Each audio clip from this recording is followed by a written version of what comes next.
Hello, मैं हूं आशीष और आप देख रहे हैं द लीगल इंसेन। आज के इस पर्टिकुलर वीडियो में हम समझेंगे कि जब आपकी पत्नी आपके साथ नहीं रह रही है और वो आपको डाइवोर्स भी नहीं देना चाहती है, लेकिन आप परेशान हैं, आप जो है डाइवोर्स लेना चाहते हैं, लेकिन आपके पास कोई वैलिड ग्राउंड नहीं है कि आप किस आधार पर उससे डाइवोर्स लें। तो ये वीडियो फिर आपके लिए बहुत ही इंपॉर्टेंट हो जाती है, क्योंकि हम इसी चीज़ को आज समझेंगे कि कैसे आपको ग्राउंड प्रिपेयर करना है, कैसे आपको जो है उससे डाइवोर्स लेना है। ये सभी चीज़ें हम आज की इस पर्टिकुलर वीडियो में समझने वाले हैं। So stay tuned for the video so that you could have a very basic understanding on this situation. देखो, सबसे पहले बेसिकली समझो कि क्या सिचुएशन हो सकती है आपके साथ। नॉर्मली ज़्यादातर केसेस में यही होता है कि पत्नी बिना किसी वैलिड ग्राउंड के अलग रह रही होती है, उसके पास कोई जेन्युइन रीज़न नहीं होता है और उसने जो है पति को फंसाने के लिए दुनिया भर के केसेस किए होते हैं। फॉर एग्जांपल 490 का केस किया है, डोमेस्टिक वायलेंस का केस किया है, मेंटेनेंस का केस किया है और दुनिया भर के एलिगेशंस भी लगा सकती है पत्नी। तो इस आधार पर पति के पास कोई ऑप्शन नहीं रह जाता कि आखिर वो कैसे अपनी पत्नी से डाइवोर्स ले और अपनी ज़िंदगी को वो सही तरीके से सही डायरेक्शन में ले जा सके। तो चलिए स्टार्ट करते हैं और समझते हैं कि बेसिकली कैसे इन सभी चीज़ों को मैनेज करना है, कैसे डाइवोर्स लेना है, जो मेन पर्पस होगा। देखो, सबसे पहले बेसिकली समझो कि जो ये मैट्रिमोनियल डिस्प्यूट्स होते हैं, जो भी ये मैट्रिमोनियल इश्यूज़ है, इनको सॉल्व करना बहुत ही प्रॉब्लम से भरा हुआ है। आप जो है इसको बहुत कोशिश करते हो बट फिर भी ये सॉल्व नहीं होता है। अब इसको सॉल्व कैसे करना है ये समझो। पहला जो आपको टूल यूज़ करना है, जो पहला टूल है आपके पास, वो है सेक्शन 13 बी। सेक्शन 13 बी बात करता है म्यूचुअल डाइवोर्स के बारे में। आप अपनी पत्नी को बैठाकर आराम से समझाओ कि भाई देखो, ये जो सिचुएशन हमारे साथ आई हुई है, हम साथ में नहीं रह पा रहे हैं, कुछ न कुछ ग्राउंड्स हो सकते हैं, कुछ न कुछ रीज़न्स हो सकते हैं। तो ऐसा करते हैं कि आप भी अपनी ज़िंदगी को जो है अच्छे तरीके से स्पेंड करो, मैं भी अपनी ज़िंदगी को अच्छे तरीके से स्पेंड करता हूँ और अपनी जो ये रिलेशनशिप है, जो ये शादी है अपनी, हम इसको ख़त्म कर लेते हैं। तो इस सिचुएशन में उसको मनाकर सेक्शन 13 बी में आप म्यूचुअल डाइवोर्स कोर्ट में फाइल करके म्यूचुअल डाइवोर्स ले सकते हैं। तो म्यूचुअल डाइवोर्स बेस्ट सोल्यूशन है और आप विद इन 6 मंथ्स, अब तो सुप्रीम कोर्ट की गाइडलाइन भी आ चुकी है, आप बहुत ही जल्दी मिनिमम टाइम में जो है म्यूचुअल डाइवोर्स लेकर अलग हो सकते हैं। लेकिन ज़्यादातर केसेस में ऐसा नहीं होता है। पति या पत्नी में से कोई भी एक पार्टनर डाइवोर्स देने के लिए तैयार नहीं होता है। ज़्यादातर प्रॉब्लम तब आती है जब पत्नी डाइवोर्स नहीं देना चाहती है और पति उस शादी में बंधकर रह भी नहीं पाता है। पत्नी उसको परेशान कर रही है, झूठे-झूठे केसेस डालकर परेशान कर रही है। तो यहाँ पर पति के लिए प्रॉब्लम हो सकती है।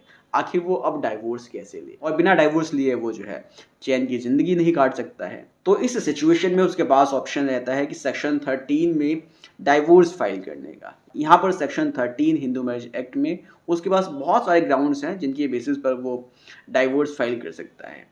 लेकिन इन ग्राउंड्स को कोर्ट में प्रूव करना बहुत बड़ी और बहुत ही ज़्यादा टेढ़ी खीर हो जाती है, क्योंकि ऐसे ग्राउंड्स जो है ज़्यादातर केसेस में अगर मान लो एग्जिस्ट भी करते हैं तो प्रूव करना बहुत ही मुश्किल हो जाता है। फॉर एग्जांपल, जो अडल्ट्री के केसेस हैं, मतलब कि जिसमें पत्नी के किसी दूसरे व्यक्ति के साथ सेक्सुअल रिलेशनशिप है, अब इसको प्रूव करना बहुत ही मुश्किल है। या पत्नी क्रुएलिटी कर रही है, इसको प्रूव करना बहुत ही मुश्किल है। इसी तरह से बहुत सारे ग्राउंड्स हैं सेक्शन 13 में, लेकिन इन सभी ग्राउंड्स को प्रूव कर पाना बहुत ही मुश्किल होता है। तो यहाँ पर डाइवोर्स जो है नहीं मिल पाता है, या जब मिलता भी है तो काफ़ी टाइम लग जाता है। और इस सिचुएशन में जो ज़िंदगी के बहुत ही कीमती पल हैं या कीमती जो समय है वो जो है ख़राब हो जाता है। तो इस तरह से डाइवोर्स लेने का कोई फ़ायदा होकर भी नहीं रहता है।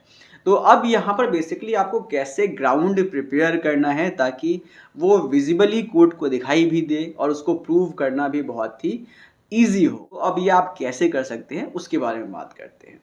देखो, नॉर्मली क्या होता है कि हमारे पास प्रोविज़न है, 2 तरह के प्रोविज़न हैं जिसका आप यूज़ करके एक ग्राउंड प्रिपेयर कर सकते हो और उस ग्राउंड पर फिर आप जो है डाइवोर्स ले सकते हो। सबसे पहले हम पहले प्रोविज़न के बारे में बात करेंगे।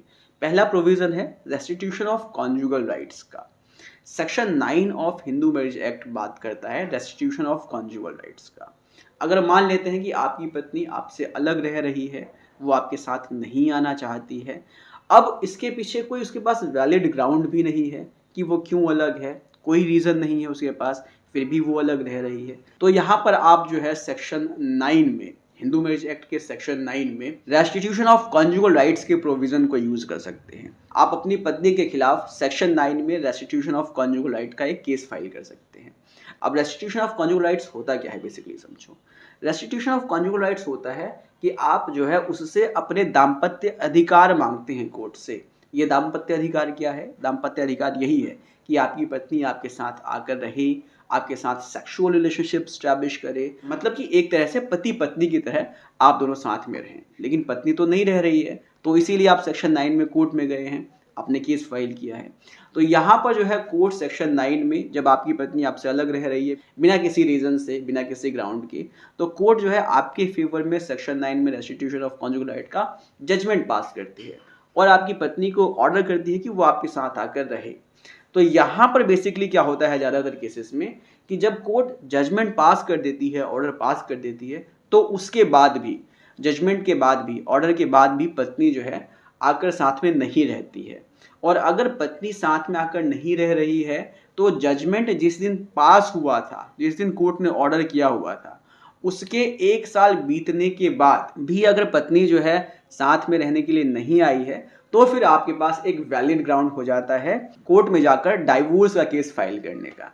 तो आप यहाँ पर जो है डाइवोर्स का केस फाइल कर सकते हैं और इस ग्राउंड पर जो है डाइवोर्स मिलता है और इसको प्रूव करना भी बहुत ही ज़्यादा मुश्किल काम नहीं है। तो पहला प्रोविज़न आपको समझ में आ गया होगा, पहला ग्राउंड आपको समझ में आ गया होगा कि किस तरह से आपको ये ग्राउंड बनाना है और कैसे आपको डाइवोर्स लेना है। अब दूसरा ग्राउंड समझते हैं।